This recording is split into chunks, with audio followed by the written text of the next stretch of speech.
বন্ধুরা, আমি আবার চলে এসেছি একটা নতুন ভিডিও নিয়ে।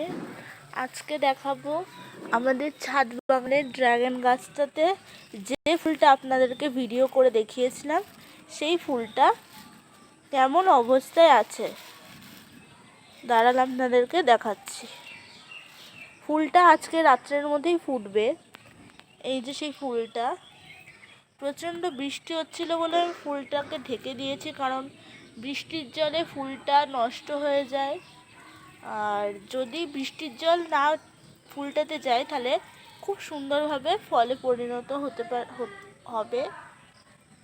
তাই আমি এখানে একটা ক্যারি প্যাকেট নিয়ে ফুলটাকে ঢেকে দিয়েছি।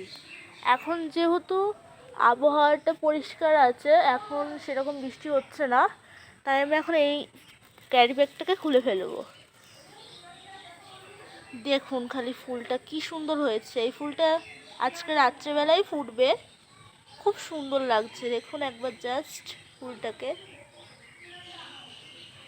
আর তার সাথে সাথে কিছু নতুন ছোট ছোট কড়িও এসছে গাছে, আপনাদেরকে আমি দেখাচ্ছি সেই কড়িগুলো। দাঁড়ান, এই যে এই ডালটাতে একটা হয়েছে, সবার নিচে একটা যে ডাল আছে দেখুন দুটো করে এসছে, একটা। আর এই পাশেও কিছু কড়ি রয়েছে, দেখাচ্ছি আপনাদেরকে। এই দেখুন বন্ধুরা, এই একটা কড়ি, এখানে একটাই হয়েছে কড়ি, এই যে। আর এইখানটাতে দুইখানা কড়ি এসছে, এই যে দুটো কড়ি। এর আগের বছরের তুলনায় এই বছরটা ফল খুব ভালো এসছে। মানে এর আগের বছরে আমরা এই ডালটাতেই, এই যে সেম যে ডালটা আপনাদেরকে দেখালাম, এই ফুল ফুটবে আজকে রাত্রে, এই ডালটাতেই আমি সেম একটা ফল এর আগের বছর পেয়েছিলাম। এবার সেই ডালেই এই যে ফুলটা হয়েছে, এটা ফুটবে। আর নিচের যে ডালগুলো, ওইগুলোতেও এবার অনেক ফুল এসছে।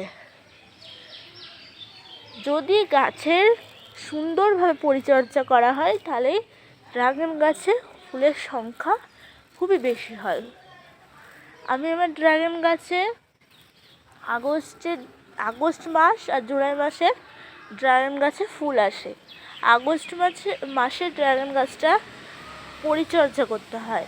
আর আমি আগস্ট মাসে ড্রাগন গাছটার পরিচর্যা করেছি, যেমন ড্রাগন গাছে গোবর সার দিয়েছি, তারপরে খোল পচা জলও দিয়েছি ড্রাগন গাছটাতে। তাই ড্রাগন গাছটা বেশ খাবার জমাতে পেরেছে, এবং বৃষ্টির জলে ড্রাগন গাছে অনেক কড়ি চলে এসছে। দেখেন কড়িটা আমার খুব ভালো লাগছে দেখতে, কি সুন্দরভাবে ফুটেছে কড়িটা।